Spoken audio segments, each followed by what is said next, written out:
अस्सलाम वालेकुम seventh class. आज हम करेंगे 1.13 सेवन्थ क्लास की जो न्यू बुक है उसका सिलेबस है ये। और पहले हमने 1.12 कंप्लीट की थी। अगर वो वाली वीडियो आपने नहीं देखी तो आप प्लेलिस्ट में जाके इसी चैनल के ऊपर जब आप क्लिक करेंगे तो प्लेलिस्ट में जाके वो वीडियोस देख सकते हैं, पीछे जो मैंने काम सारा करवाया हुआ है। तो आज हम 1.13 एक्सरसाइज जो है इसको सॉल्व करेंगे। और इसमें इसको करने से पहले हमें कुछ चीज़ों को पता होना चाहिए, जैसे प्रपोर्शन क्या होता है, रेशो क्या होता है। तो पहले थोड़ा सा वो देखते हैं।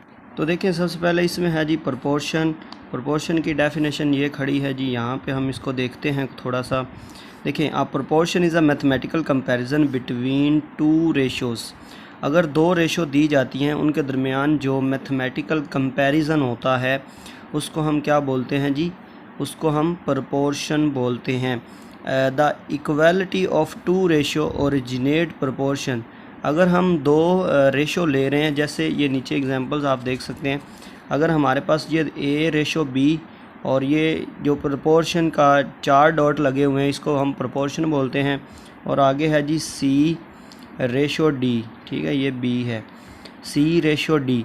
इसमें ये जो 4 नुक्ते आपको नज़र आ रहे हैं इसको हम प्रोपोर्शन बोलते हैं और ये इक्वालिटी के ही इक्वल होता है, ठीक है। और इसके जो साइड वाले होते हैं जैसे ए और डी है इसको हम एक्सट्रीम्स बोलते हैं, और जो दरमियान वाले होते हैं जैसे बी और सी है इसको हम मीन्स बोलते हैं। तो ये कॉन्सेप्ट आपको पता होगा। अब हम करते हैं इसके questions. Point 13, which of the following are in proportions. तो क्या ये आपस में प्रपोर्शन में हैं या नहीं, यानी कि ये इक्वल हैं या नहीं। तो हम क्या करेंगे, मल्टीप्लाई करेंगे प्रोडक्ट ऑफ, अगर प्रोडक्ट ऑफ एक्सट्रीम्स इक्वल आ जाता है, प्रोडक्ट ऑफ एक्सट्रीम, यहाँ पे ऑफ भी लिख लें, इक्वल आ जाता है प्रोडक्ट ऑफ मीन्स, ठीक है। अगर एक्सट्रीम का जो प्रोडक्ट है 7 और 10 का जो प्रोडक्ट है, अगर इन दोनों को इक्वल आ जाता है तो हम कहेंगे कि ये प्रोपोर्शन में है। अगर ना आया तो हम कहेंगे कि नहीं है। तो मैं मल्टीप्लाई करवाता हूँ जी। इस साइड पे आप एक्सट्रीम्स लिख लें। 7 × 10 इज़ इक्वल टू 2 × 35। तो 7 10 ज़ा 70 और ये भी 70 आएगा। तो हम लिखेंगे इन आ प्रपोर्शंस, ठीक है। क्यों है प्रपोर्शंस में, क्योंकि इसकी जो प्रोडक्ट ऑफ एक्सट्रीम था वो इक्वल आ गया प्रोडक्ट ऑफ मीन्स के। इसी तरह हमने इसका सेकंड करना है। तो सेकंड पार्ट देखें जी, इसमें भी हमने प्रोडक्ट ऑफ मीन्स लेंगे पहले, या एक्सट्रीम ले लें, एक ही बात है, ठीक है, is equal to product of extremes, ठीक है। प्रोडक्ट ऑफ मीन्स कौन से हैं जी, 6 × 5 इज़ इक्वल टू 20 × 2। तो 6 5 ज़ा 30 होता है और 22 ज़ा 40। तो देखें जी इक्वल नहीं आया, नॉट इक्वल, तो हम लिखेंगे which is not in proportions, ठीक है। तो ये प्रोपोर्शन के अंदर नहीं है। तो अब हम करते हैं इसका पार्ट नंबर 3। देखें इसमें भी हमने वैसे ही करना है, 16:12, 4:3। अब देखें इसमें प्रोडक्ट ऑफ हम लेंगे, product of means is equal to product of extremes, ठीक है। तो इसको मैं P से प्रोडक्ट को और M से मीन्स को ले रहा हूँ, ठीक है। तो देखें 12 को प्रोडक्ट ऑफ मीन्स, यानी कि जो दरमियान वाले होते हैं इनको मीन्स बोलते हैं, और एक्सट्रीम जो साइड वाले, 12 × 4 इज़ इक्वल टू 3 × 16। 12 4 ज़ा 48 होता है, ठीक है, और 12 13 ज़ा भी 48 ही होता है, ठीक है। सॉरी, ये मल्टीप्लाई करवाते हैं, 16 × 3, 16 3 ज़ा 18 का 8 लगाएंगे, 1 कैरी लिया, 3 1 ज़ा 3 और एक 4, ठीक है, इतना ही होता है। तो ये हम कहेंगे कि इन प्रोपोर्शंस, ठीक है, ये प्रोपोर्शन में आते हैं, यानी कि ये तनासब में आ रहे हैं। ठीक है, इसके बाद है जी इसका फोर्थ पार्ट देख लेते हैं। फोर्थ पार्ट को मैं सिंपली सॉल्व करता हूँ। Product of means is equal to product of extremes. ठीक है, तो 70 multiply 8 is equal to 56 multiply 10। तो 70 को 8 से मल्टीप्लाई करवाएंगे तो ये आएगा हमारे पास, हम मल्टीप्लाई करवा लेते हैं यहाँ पे। 70 मल्टीप्लाई 8, 800 आएगा, 8 7 56, तो ये 560 आ रहा है, इज़ इक्वल टू, इसको करेंगे तो ये भी 56, क्योंकि 10 है, 10 से मल्टीप्लाई करवाते हैं तो एक ज़ीरो ऐड कर देते हैं। तो हम यहाँ पे लिखेंगे विच इन प्रोपोर्शंस। तो ये हमारे पास किस में होगा, ये प्रोपोर्शन में होगा। अब हम चलते हैं इसके नेक्स्ट पार्ट की तरफ।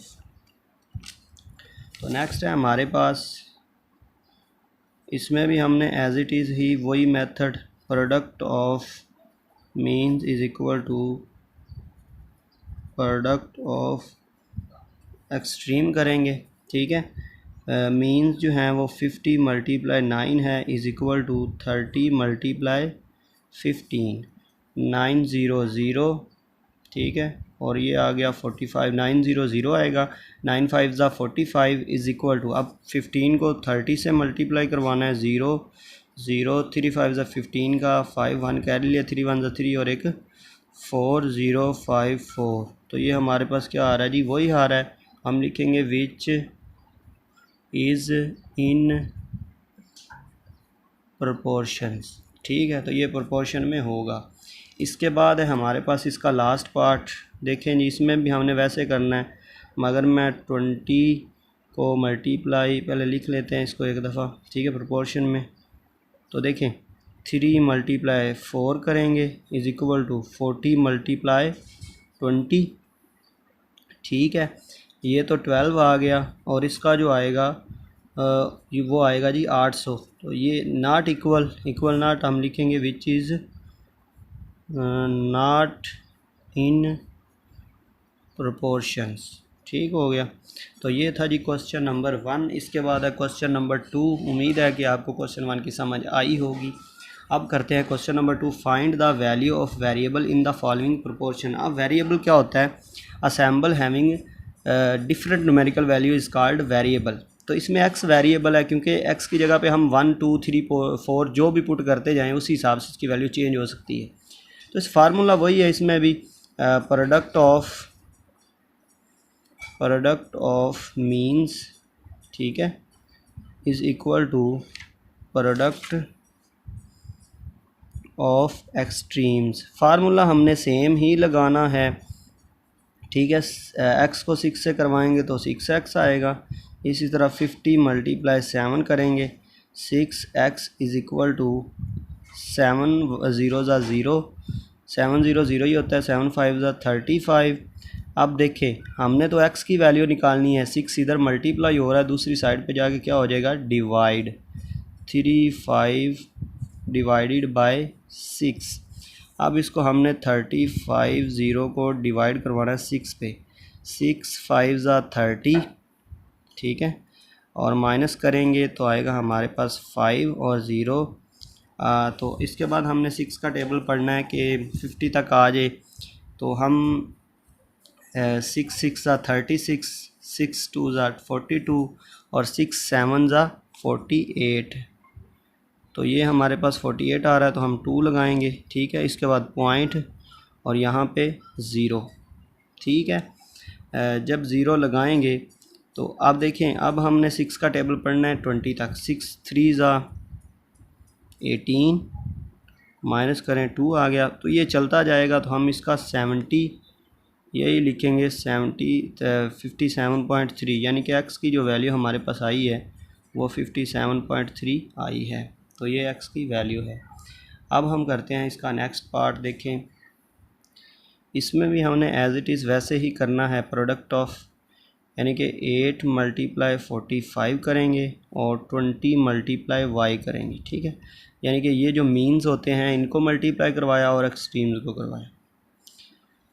45 को मल्टीप्लाई 8 से करवाना है तो हम करवा लेते हैं। 45 मल्टीप्लाई 8, 8 5 ज़ा 40, 4 कैरी लिया, 8 4 ज़ा 32 और ये आएगा 36, यानी कि ये हमारे पास आ रहा है जी 360।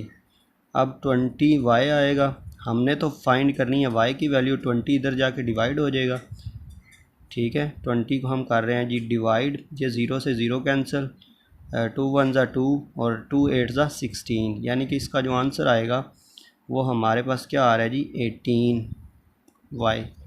वाई की वैल्यू क्या आ गई 18, तो ये हमारा क्या था जी इसका आंसर है। इसके बाद हम चलते हैं इसके थर्ड पार्ट की तरफ।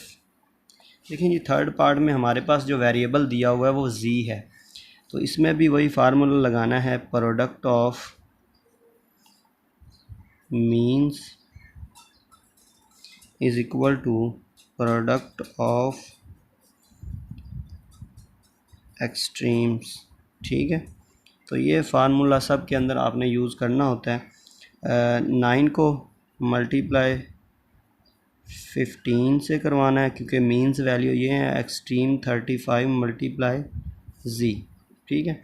अब 9 को हमने 15 से मल्टीप्लाई करवाना है, 45 का 4, 9 1 ज़ा 9 और ये 13, तो 135 आएगा।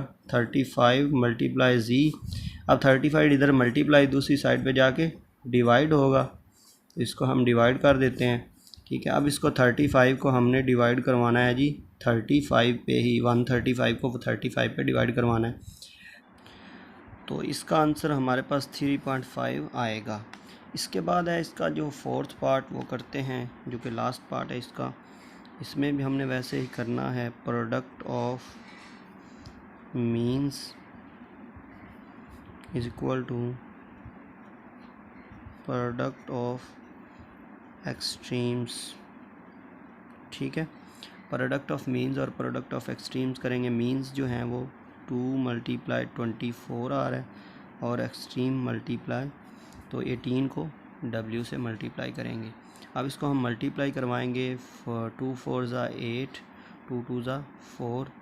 आप देखें 18 w आ रहा है, 18 इधर मल्टीप्लाई दूसरी साइड पे जाके डिवाइड होगा, तो हम इसको डिवाइड करवा देंगे। अब इसको डिवाइड करवाते हैं जी। डिवाइड अगर मैं करवाता हूँ, देखें 48 को मैं डिवाइड करवाता हूँ जी 18 पे, 18 मल्टीप्लाई 3 करें, 8 3 24, 4 लगाएंगे, 2 कैरी लिया, तो ये बड़ी वैल्यू हो जाएगी इसलिए 2 लगाएंगे, ठीक है। 2 8 ज़ा 36, 2 और 1 तो 0, तो इसका मतलब है इसका जो आंसर आ रहा है वो 2.5 आ रहा है, ठीक है।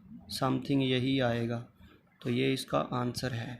इसके बाद हम चलते हैं क्वेश्चन नंबर 3 की तरफ।